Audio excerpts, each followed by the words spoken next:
இதுவும் double XL தாங்க. Naira cut model தான் இதுவும். இதில் வந்து பட்டன்லாம் இருக்குது பாருங்கள்.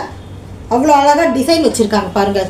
சும்மா பிளெயினாக கொடுக்காம நல்ல அழகாக டிசைன் நல்லா இருக்குது. டிசைன்லாம் சூப்பராக இருக்குது. நல்ல கலர் நல்லா இருக்குது. நல்லா இருக்குது.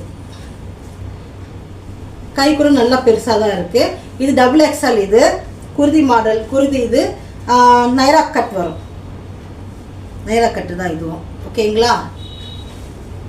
இதோட ப்ரைஸ் வந்து 179. இது வந்து நிறைய கலர் இருக்குங்க. Free shipping. 1000 rupees வாங்கினீங்கன்னா உங்களுக்கு ஃப்ரீ ஷிப்பிங் இருக்குது. ஒன்று வாங்கினீங்கன்னா உங்களுக்கு ஷிப்பிங் சார்ஜ் இருக்குது. இதோட ரேட் வந்து 179. இது உங்களுக்கு பிடிச்சிருந்தா ஸ்க்ரீன்ஷாட் எடுத்து வீடியோவில் தெரிகிற வாட்ஸ்அப் நம்பருக்கு மெசேஜ் பண்ணுங்கள். இதுவும் டபுள் எக்ஸல் தாங்க. பாருங்கள் நல்லா பெருசாக இருக்குது. டபுள் எக்ஸல் தான் இதுவும். இது வந்து நைரா கட் மாடல் தான். இதுவும் நைரா கட்டு தான் வரும். இதுவும் இதுலேயும் பட்டன்லாம் இருக்குது.